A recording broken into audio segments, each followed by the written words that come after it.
Sunday Night Production. Aujourd'hui, on vous livre tous les secrets de ce qui fait une bonne technique de course avec Blaise Dubois de la Clinique du Coureur. C'est parti.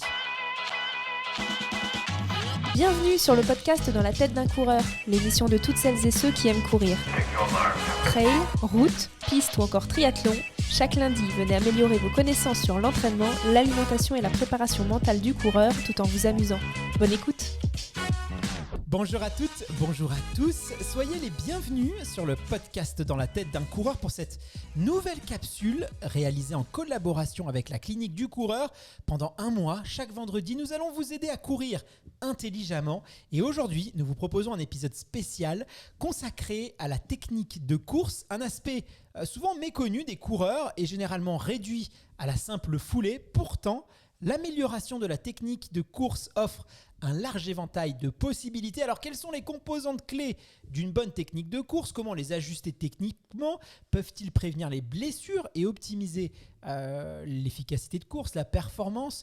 Eh bien, dans cet épisode, dans cette capsule, nous allons répondre à toutes ces questions et bien plus encore. Et pour nous guider à travers les subtilités de la technique de course, j'ai le plaisir d'accueillir Blaise Dubois, physiothérapeute du sport et cofondateur de la Clinique du Coureur. Salut Blaise, merci de t'être rendu disponible aujourd'hui pour répondre à mes questions. Comment est-ce que ça va ? Est-ce que tu profites toujours autant de la capitale ? Bonjour Guillaume, oui certainement. En fait, je viens juste d'arriver, mais j'ai plein de projets. On donne des conférences ce soir, demain, donc oui, c'est très cool. T'as pas le temps de t'ennuyer ici. Non. Paris, c'est la ville qui ne dort jamais. C'est un peu, voilà, il y a toujours quelque chose à faire à Paris, tu vas voir. Effectivement. Puis quand on est sur le décalage, on se couche tard en plus, donc voilà. Alors Blaise, avant de plonger dans le cœur de notre sujet, de notre discussion, est-ce que tu pourrais peut-être nous détailler les différents aspects à prendre en compte dans la technique de course ? Par exemple, c'est vrai qu'on a tendance un peu à la réduire, à la fouler, mais c'est pas que ça.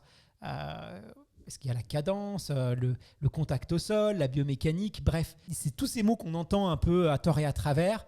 Est-ce qu'on peut les rassembler dans la technique de course et qu'est-ce qu'ils veulent dire ?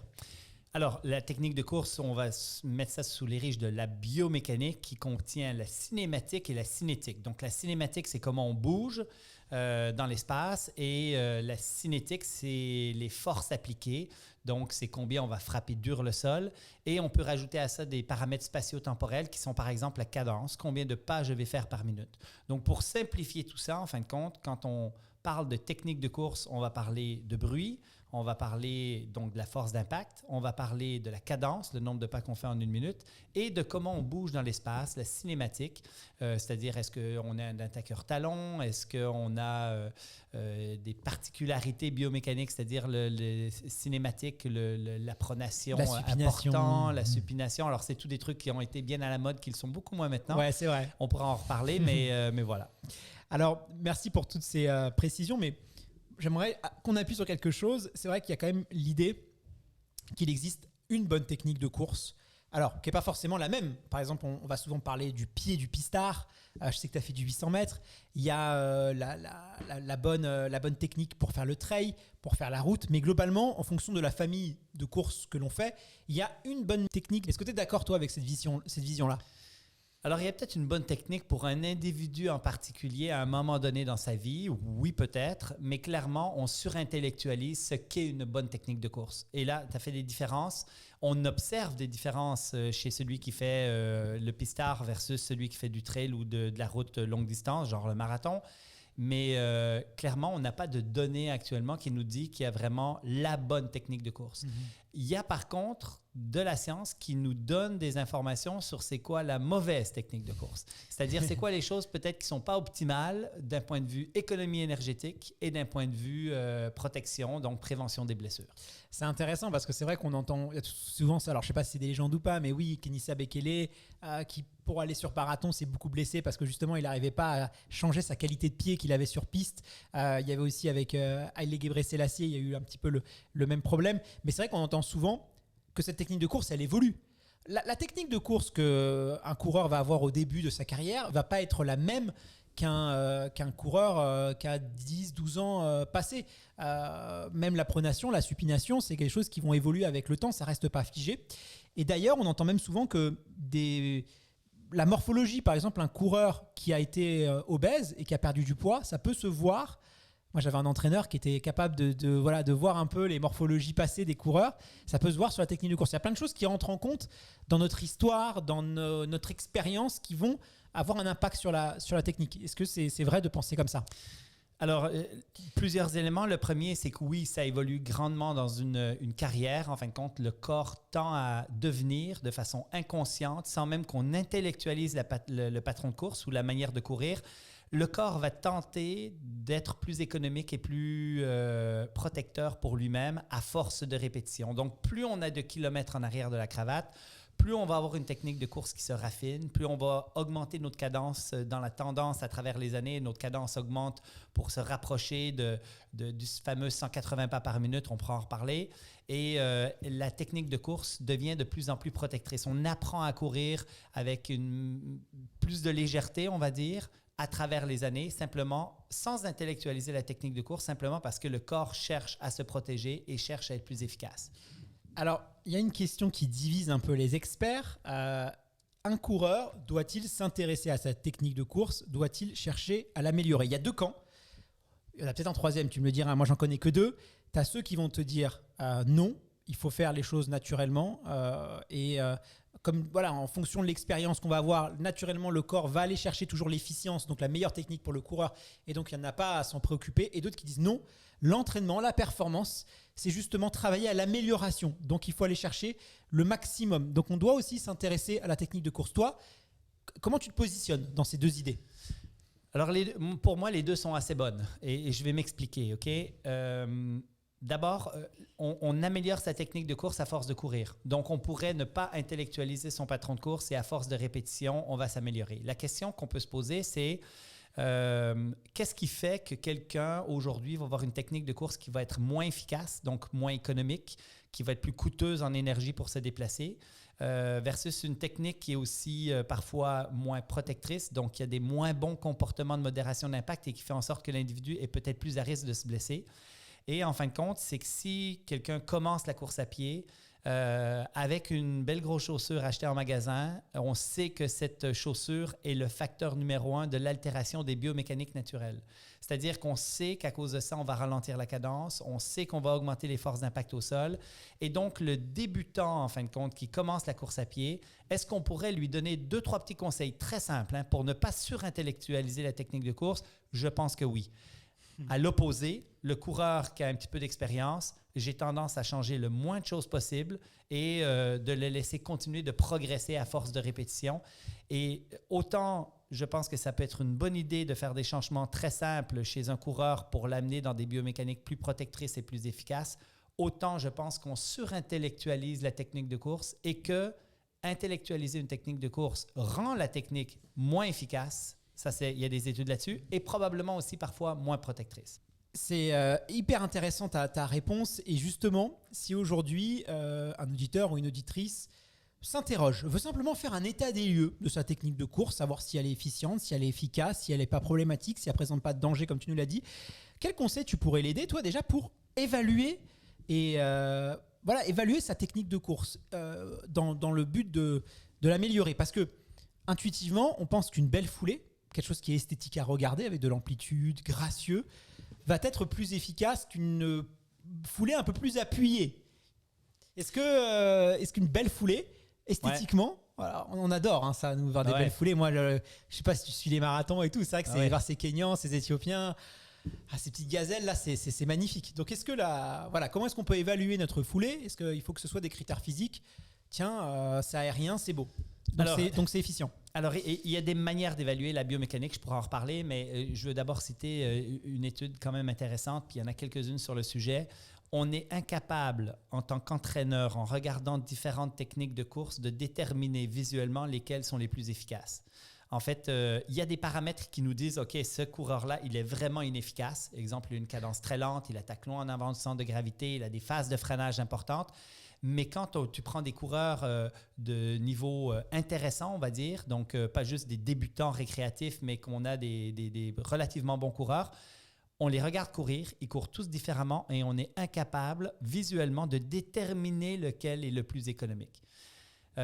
quand on veut évaluer la biomécanique, la première chose à faire, il y a 2 paramètres qui sont associés aux blessures, qui sont associés à l'économie de course, qui sont la cadence, qui est très facile à mesurer. En fin de compte, c'est combien tu fais de pas en 1 minute. Pour une vitesse, bien évidemment, on veut l'évaluer à ce que tu fais la majorité du temps, donc le 80% de ton volume d'entraînement. Les montres qui calculent la cadence, est-ce qu'elles sont fiables? Est-ce qu'on peut se fier à ces données-là? En fait, c'est probablement la seule mesure qui est vraiment fiable des montres intelligentes. Bon, c'est toujours ça. C'est toujours ça. Mais parce que quand on arrive, même avec les pods qu'on peut mettre sur les souliers et tous les trucs, on a fait une étude avec Benoît Perrault de Fontenay où on évaluait différents pods. En fin de compte, la cadence est probablement le seul paramètre qui est vraiment fiable.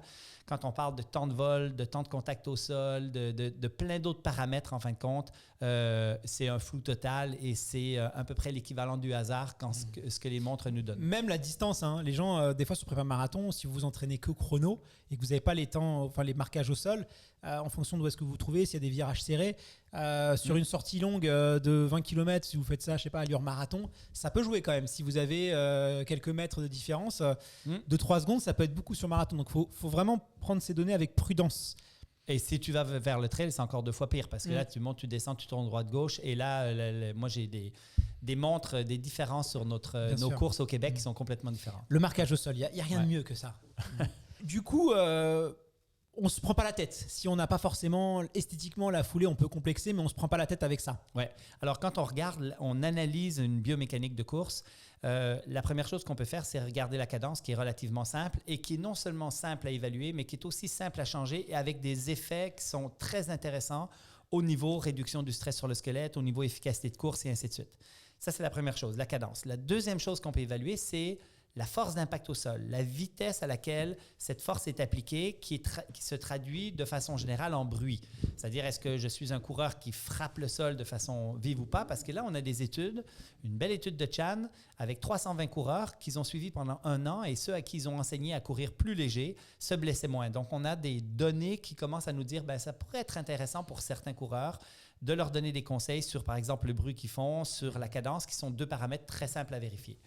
Sur les paramètres cinématiques, est-ce que tu attaques du talon sur la mi-pied, sur l'avant-pied, comment est positionné ton genou, ta pronation, ta supination, l'ensemble de ces paramètres-là, à ce moment-là, on est beaucoup moins piqué, on est beaucoup moins pointilleux sur ces paramètres qui ont des influences mal connues parfois et beaucoup moins importantes que ce que je viens de nommer, qui sont la cadence et le bruit. On va revenir justement sur ces particularités de foulée et d'attaque, comme on peut dire.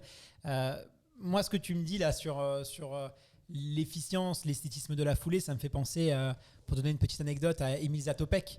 Alors, il y a plein même aujourd'hui encore, il y a plein de très bons coureurs qui ont des foulées pas esthétiques à regarder, même dans le très haut niveau. Et vous avez des athlètes qui ont des foulées magnifiques et qui ne sont pas forcément les plus compétitifs. Donc ça, c'est important de rappeler à nos auditeurs que ce n'est pas l'esthétisme qui fait l'efficacité. Et Zatopek avait cette phrase, parce qu'il a, à l'époque, donc c'était c'était un coureur de fond tchèque qui a brillé par le passé dans les championnats olympiques et on lui reprochait beaucoup sa foulée. C'est vrai qu'il avait une foulée qui semblait très très lourde et pas du tout belle par rapport à ses autres concurrents, sauf qu'il a écrasé la concurrence et il a tout gagné sur son passage.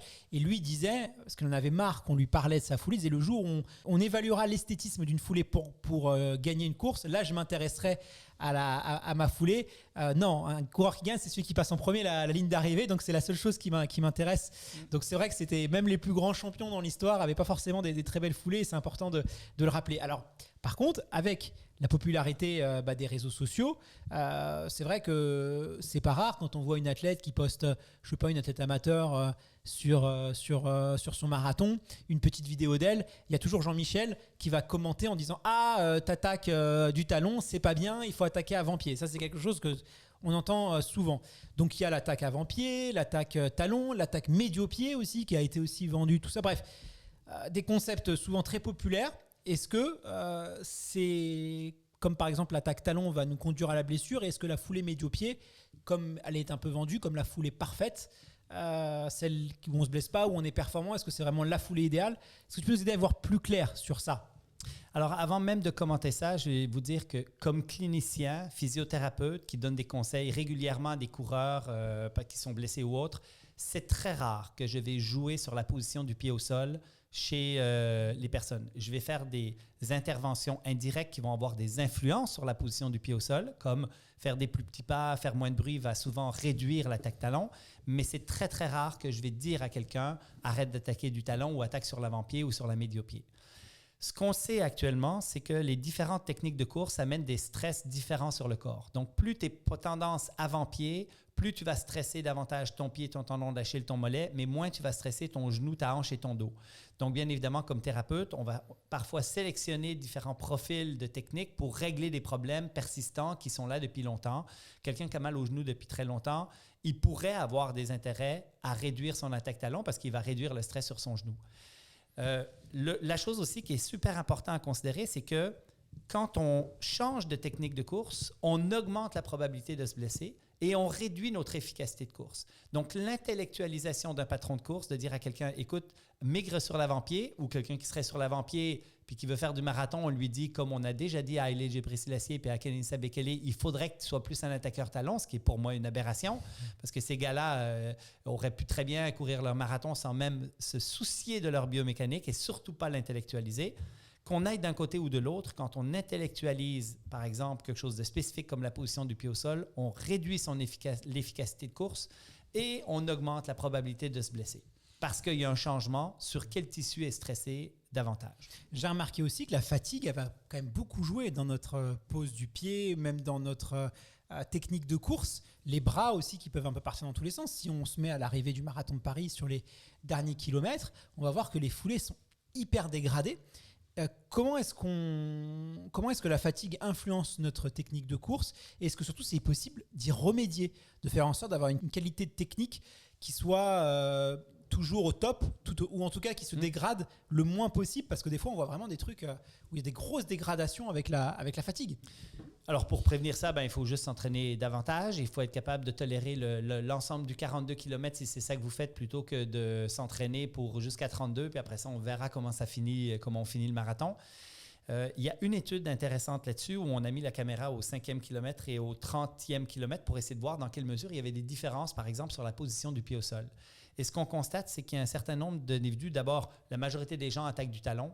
La raison de ça, c'est la chaussure moderne qui même nous le amène, haut niveau? Même le haut niveau.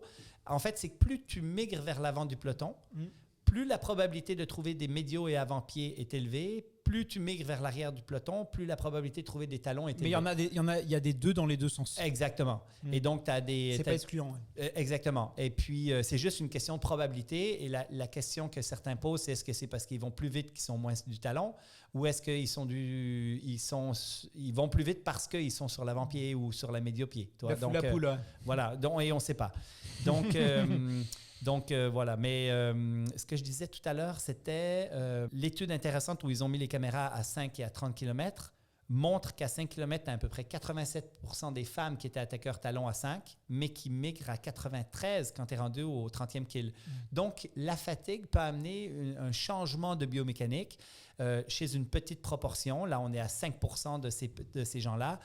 Par contre, Guillaume, quand tu parles de la fin d'un marathon où là, tu vois que ça part de tous les sens, là, il y a des aspects psychologiques, il y a de la vraie fatigue parce que les gens ne sont pas habitués de courir un marathon, puis c'est un défi pour eux. Mais de façon générale, quand on prend les coureurs de bon niveau, l'altération de la technique de course est quand même très faible, même en état de fatigue. Et on le voit, par exemple, même avec Jim Wensley qui continue d'être sur l'avant-pied à la fin de son UTMB, et puis d'autres coureurs qui sont habitués, en fin de compte, et qui tolèrent bien leur technique de course. Très intéressant. La plaque carbone et les nouvelles... Alors, plaque carbone, alors les chaussures modernes à nouvelle mousse, parce que je sais que tu n'aimes pas trop cette définition. Est-ce qu'elles ont un facteur de performance? Est-ce qu'elles vont... Parce que dans l'inconscient collectif, il y a cet effet de propulsion. Alors au plus haut, même de la frénésie, on parlait même de moteur dans la chaussure, on comparait ça à des moteurs dans la chaussure. Moi j'ai entendu des personnes spécialistes, sport scientistes, expliquer grossièrement que c'était environ 5 secondes par kilomètre, c'est l'impact sur la performance de ces chaussures-là, ce qui est quand même pas mal. Quel va être l'effet sur la technique de course? Est-ce qu'elle va justement nous aider à être plus efficient Voilà, parce que ça ne change rien sur le VO2, hein, ta chaussure, juste une parenthèse. Je fais un peu la blague, mais en fait, si elle a un effet potentiel, c'est sur l'économie de course. C'est-à-dire que tu es plus efficace pour te déplacer d'un point A à un point B, ça te coûte moins cher en oxygène, en énergie, et donc ça te permet de peut-être aller un petit peu plus vite. Dans la chaussure moderne, nouvelle génération, où ils ont intégré plusieurs caractéristiques, tout a été à peu près évalué jusqu'à ce jour. Et ce qu'on constate, en fin de compte, c'est qu'il y a un critère qui est très, très fort dans les chaussures qui va augmenter l'économie de course, c'est le poids de la chaussure. Ça, c'est un critère indéniable. Pour chaque 100 grammes dans les pieds, c'est à peu près 1% d'économie de course. C'est le premier critère de performance d'une chaussure, d'ailleurs. Premier critère, exactement. Puis là, c'est intéressant parce que dans la nouvelle génération où ils ont fait des chaussures maximalistes, on va dire, mais plus légères, ce qu'ils essayent de faire aujourd'hui, c'est de réduire encore le poids parce que c'est ce qui reste à faire, en fin de compte. On est rendu à 140 grammes avec la Adidas, toi. Mais dans les caractéristiques, c'est assez clair que la plaque de carbone ne change absolument rien. Ce qu'on a, c'est des foams qui sont plus résilients et qui vont absorber des mousses, ouais, c'est ça, qui vont absorber plus, mais qui vont redonner davantage d'énergie. Donc là, il y a peut-être un avantage autour de ça. Il y a certainement un avantage qui est considérable par rapport à l'effet placebo, c'est-à-dire que tout le monde y croit, tout le monde les met dans ses pieds. Alors les athlètes n'aiment pas. Les athlètes détestent quand on parle d'effet placebo. Quand on parle d'effet placebo, alors c'est les premiers à avoir beaucoup de rituels et que le psychologique est quand même très important. C'est vrai que les athlètes n'aiment pas forcément, et moi j'ai déjà eu ce débat-là, alors ça me faisait toujours sourire parce que expliquer dans le marketing, je ne sais pas, de la cosmétique, qu'une crème, quand vous la vendez, une crème anti-rides, quand vous la vendez 300 €, la perception de son efficacité va être bien plus qu'une crème anti-rides à 1,90 €. Vous voyez ? Donc il y a quand même une notion aussi, quand on voit le tapage qu'a fait un célèbre équipementier américain à la virgule dans un Grand Prix où ils ont mis tout l'imaginaire de la Formule 1, justement du moteur. C'est quand même compliqué de ne pas prendre, ce qui ne veut pas dire qu'il n'y a pas d'effet, attention. Exactement. Il ne faut pas être dans le cas de la caricature. Ce qui veut dire que forcément, ça joue. Mais au même titre que dès qu'on a une nouvelle chaussure, on a toujours l'impression qu'elle est extraordinaire, qu'elle est magnifique. Et puis on se rend compte au bout de 2 semaines que elle n'avait rien de... Voilà, parce qu'il y a toujours cet effet nouveauté qui est évidemment qui rentre en compte et qu'il ne faut pas nier. Mais toi, juste pour imager un peu cette partie sur l'effet placebo, parce qu'on commence à avoir des études intéressantes sur le sujet, tu connais peut-être l'étude Strava qui a été faite avec le New York Times où ils ont évalué 500 000 temps Strava sur des courses et de savoir dans quelle mesure l'intégration d'une nouvelle chaussure amenait une probabilité de meilleure performance, un PB, une personal best. Et c'est quand même intéressant de savoir que si jamais tu achetais une ASICS Nimbus, donc la chaussure la moins performante que tu peux acheter, qui fait 300-350 grammes, qui est une chaussure d'entraînement vendue, mais absolument pas pour performer. Si tu avais une nouvelle chaussure Nimbus, tu avais une chance sur 2, 50% de chance d'avoir un PB. Et si jamais tu avais... mais parce qu'aussi une chaussure plus neuve est quand même confortable. On sent la différence c'est pas forcément que c'est efficace, mais tu sens la différence quand tu marches avec une chaussure toute neuve. Tu as cet effet un peu... D'ailleurs, ça a été théorisé, ce qu'ils appelaient l'idiot effect dans la chaussure. C'est l'effet des idiots où on prend la chaussure, on la plie, où justement on met la chaussure au puis hop, tu as l'impression de marcher sur une mousse. C'est ce que les vendeurs de chaussures appellent l'idiot effect, l'effet idiot. Donc on montre ça aux vendeurs, vous la prenez, vous la pliez, hop, il y a un rebond, vous leur demandez de marcher, vous leur dites qu'ils vont voir tout de suite que la mousse, c'est l'idiot effect. Donc j'aime bien. C'est théorique, c'est factuel, c'est dans les formations de vendeurs, c'est comme ça que ça s'appelle. On peut d'ailleurs trouver sur un excellent reportage de Hoka sur Capital où il y a le fondateur de Hoka qui l'assume pleinement et qui le dit face caméra en disant regardez, c'est l'idiot effect, et c'est le champ lexical des vendeurs de coureurs, donc c'est assumé, je dis pas de secret. Mais juste pour revenir à notre sujet sur l'effet de la chaussure, on a évalué aussi son épaisseur qui ne semble pas changer grand-chose, même s'il y a eu la course à le plus épais pour avoir les échasses potentielles. De toute façon, ça a été après ça statué avec la World Athletic à 40 mm maximum sur les courses de route. Mais il y a quand même encore des chaussures d'entraînement qui vont à 50 en supposant que tu pourrais peut-être aller plus vite, mais finalement non. Les études montrent que non. Donc, on a évalué à peu près tous les paramètres et en fait, dans les paramètres, ce qui ressort très fort, c'est le poids. Il y a certainement un petit peu d'effet placebo, c'est-à-dire de perception des athlètes par rapport à la nouvelle génération de chaussures. Et puis, peut-être des mousses, des foams qui sont plus résilients et qui redonnent un peu plus d'énergie. Donc, c'est ce qu'on connaît à peu près. Et quand on regarde l'effet sur le terrain, On est en moyenne à un peu moins de 1%. On a suivi tous les chronos de toutes les distances, du 1500 mètres jusqu'au marathon, pour essayer de voir dans quelle mesure la venue de ces chaussures modernes a eu des influences sur les performances. On est un peu moins de 1% de façon générale. Et ce qui est choquant là-dedans, c'est que la variabilité interindividuelle est tellement grande. On parle de moins 11 à plus 11% d'économie de course, qu'il y a clairement une bonne proportion des athlètes qui ne répondent pas à ces chaussures-là. Oui, c'est important de le préciser. Et ça veut dire quoi? Ça veut dire que si tout le monde y croit et tout le monde les porte, c'est une chose, mais après ça, c'est possible que toi, tu ne répondes pas favorablement à ces chaussures-là. Et ça veut dire, si tu ne les testes pas adéquatement, et dans un monde idéal, tu le testes avec l'embout d'oxygène, tu vas sur un tapis, tu regardes vraiment si ça augmente ton économie de course. Si ce n'est pas le cas, peut-être qu'il y a d'autres options. Ça a été étudié. On avait reçu Anaëlle Aubry, sport scientist à l'INSEP, qui s'occupait de l'équipe de France de triathlon. Et justement, ils avaient remarqué que...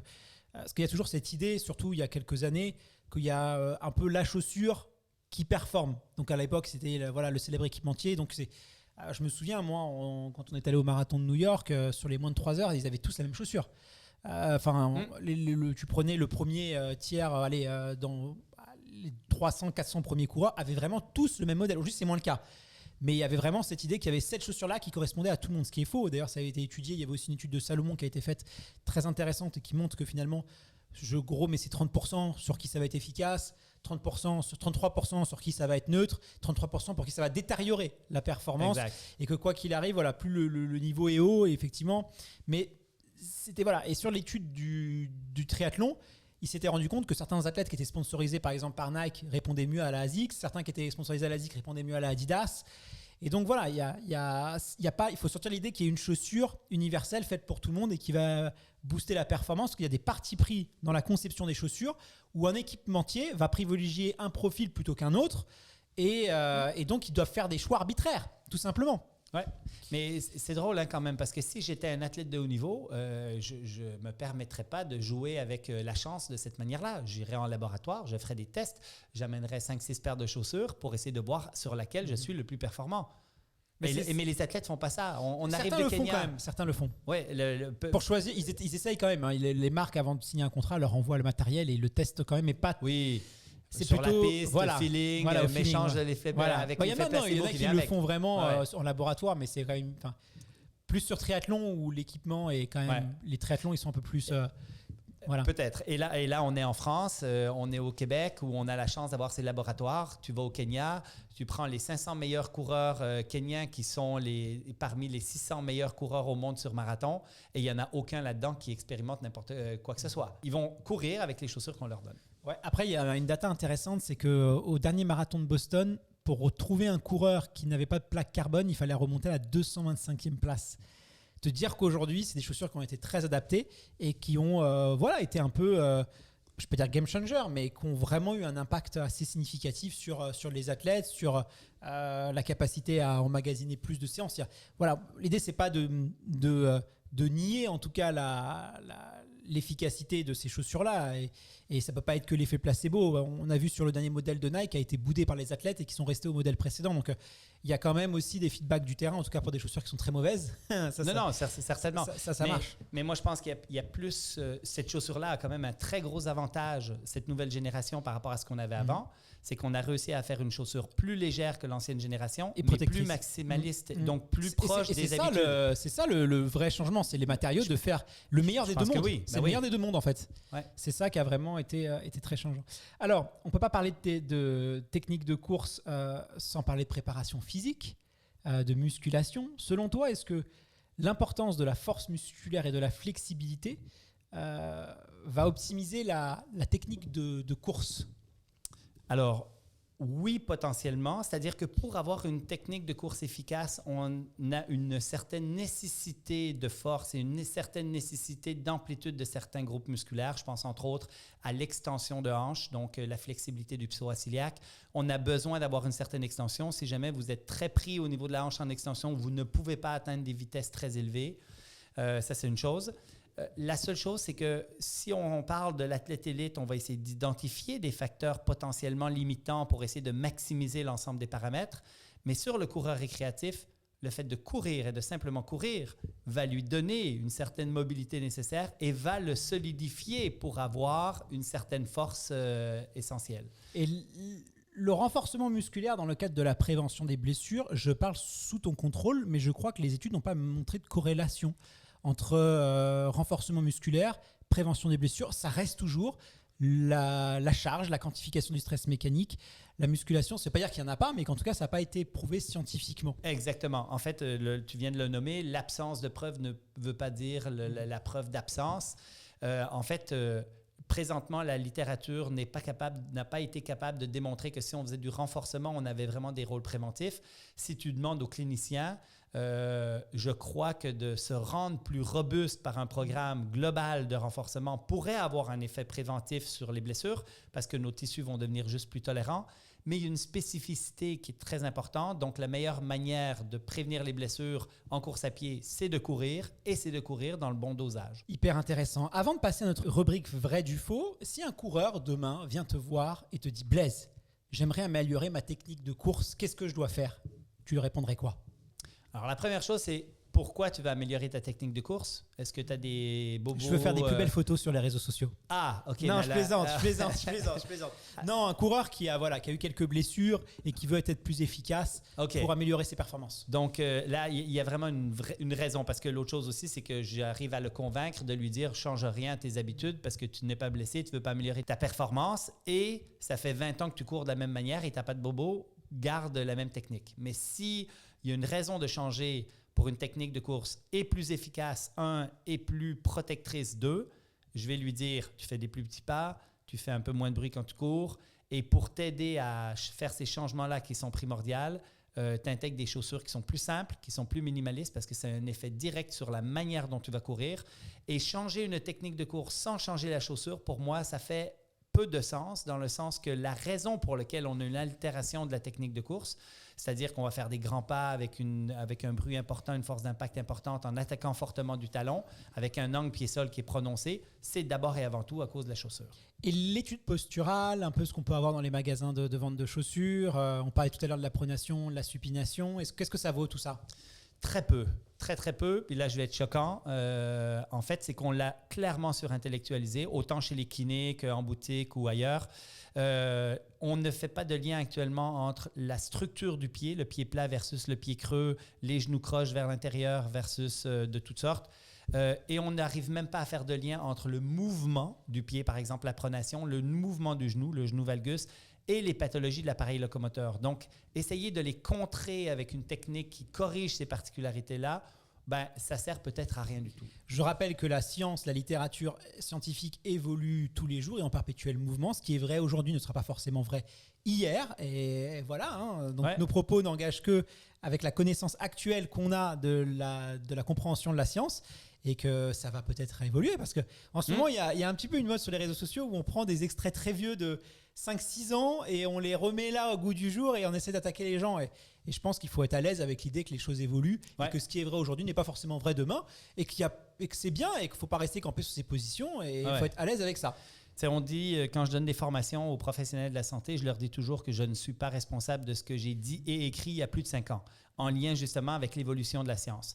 Il y a des sujets scientifiques qui sont très évolutifs, sur lesquels on est parti sur des bases qui étaient un peu fragiles, donc qui sont sujets à changement de façon importante, et d'autres qui sont très cohérentes, qui sont plausibles biologiquement et qui ont une science qui est un peu plus étayée. Donc, par exemple, le pied plat non causal aux pathologies et que ça ne sert à rien d'avoir des antipronateurs, par exemple, pour les pieds plats, là, on a une science qui est relativement solide sur le sujet. La probabilité de changement est relativement faible. Mais il y a plein d'autres sujets où, effectivement, ça peut changer du jour au lendemain. Et c'est même un bon signe, si vous avez certains experts qui font évoluer leurs connaissances au pied de la littérature et voilà, qui changent un peu de point de vue de temps en temps.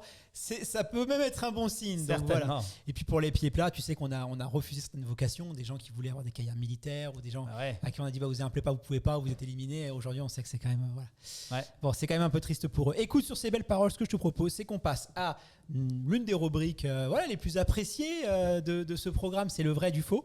Est-ce que tu es OK pour continuer à déconstruire quelques mythes autour de la course à pied? Let's go. C'est parti, jingle. C'est pas ça, c'est que c'est n'importe quoi. En vrai, la vérité, la vraie vérité, c'est faux. C'est vrai ou c'est faux, ça? Franchement. Ouais, c'est pas faux. Bienvenue dans le vrai du faux. Dans cette rubrique, Blaise Dubois de la clinique du coureur nous aide à déconstruire les mythes et légendes autour du running. Et aujourd'hui, on va s'attaquer à la foulée, un sujet que Blaise, toi tu connais bien. Première question, une foulée avec beaucoup d'amplitude est toujours plus efficace pour courir, vrai ou faux? Faux. Plus elle a d'amplitude, habituellement, plus la cadence est lente pour une même vitesse. C'est important d'avoir de l'amplitude si on va aller plus vite, mais l'important, c'est d'avoir une cadence qui est économique. Vrai ou faux, courir pieds nus améliore naturellement votre technique de course? C'est effectivement une des bonnes manières de bonifier votre technique de course parce qu'en courant pieds nus, vous allez vous rapprocher d'une cadence plus optimale, vous allez vous approcher de meilleurs comportements de modération d'impact, donc vous allez faire moins de bruit. Et l'idéal, si jamais je renchéris, c'est de courir pieds nus sur des petits cailloux. Là, vous allez courir très, très bien. Des petits à la braise, voilà. C'était pas pour rien qu'on faisait ça à l'époque. Non, je plaisante. Vrai ou faux, tous les coureurs devraient aspirer à une fréquence de pas d'au moins 180 par minute? C'est un léger faux, c'est-à-dire que ceux qui sont en dessous de 160 ont un clair intérêt à augmenter leur cadence, même s'ils sont expérimentés. Le débutant pourrait commencer directement avec du 180 plus ou moins 10 pour être dans des cadences qu'on connaît comme étant protectrices et plus économiques. Mais en fin de compte, l'idéal, c'est de ne pas trop intellectualiser ce paramètre-là si on est au-dessus de 160, 170. Vrai ou faux, garder la tête stable, les épaules complètement détendues et regarder droit devant améliore l'efficacité de course? C'est quelque chose qu'on entend beaucoup, ça. On n'en a aucune espèce d'idée. On n'a à peu près pas d'études sur le sujet. En fait, puis on a des contre-exemples à la tonne, Paul Radcliffe et compagnie. Oui, bah tiens, quand j'étais des mauvaises foulées, on aurait pu citer Paul Radcliffe. Voilà. Mais en fait, c'est des particularités qui sont associées dans aucune des études à plus ou moins d'économie de course. Une autre idée reçue qu'on entend beaucoup, un peu dans le même genre, il faut maintenir le dos complètement droit pour avoir une bonne technique de course. Le dos droit. On n'en a aussi aucune espèce d'idée, donc on ne sait pas. Celui qui est très courbé vers l'avant, on pourrait se permettre de lui dire de se redresser un peu, mais légèrement penché par l'avant pourrait engager d'un autre côté les fessiers qui pourraient prévenir certains problèmes de genoux. Il y a plein de possibles, on n'en a aucune espèce d'idée. Et la dernière, vrai ou faux, la technique de course n'a pas besoin d'être adaptée lorsqu'on passe de la route au trail ou inversement, du trail à la route? Alors, moi, je dirais vrai parce qu'en fin de compte, il ne faut pas l'intellectualiser. Commencez par courir, intégrer graduellement du trail ou de la route, dépendamment de où vous venez. Et en intégrant graduellement une nouvelle surface, vous allez graduellement vous adapter à ces nouvelles surfaces et développer des habiletés sur cette nouvelle surface. Merci infiniment Blaise nous avoir aidé à voir un petit peu plus clair sur toutes les questions autour de la technique de course qui fascine quand même beaucoup de coureurs et de coureuses. Je rappelle le nom de ton livre pour celles et ceux qui veulent aller plus loin, La clinique du coureur, si tu veux nous en dire quelques mots. Oui, alors La santé par la course à pied, un livre que j'ai publié avec les éditions Mons, avec les deux frères Berg, Frédéric et Alexis.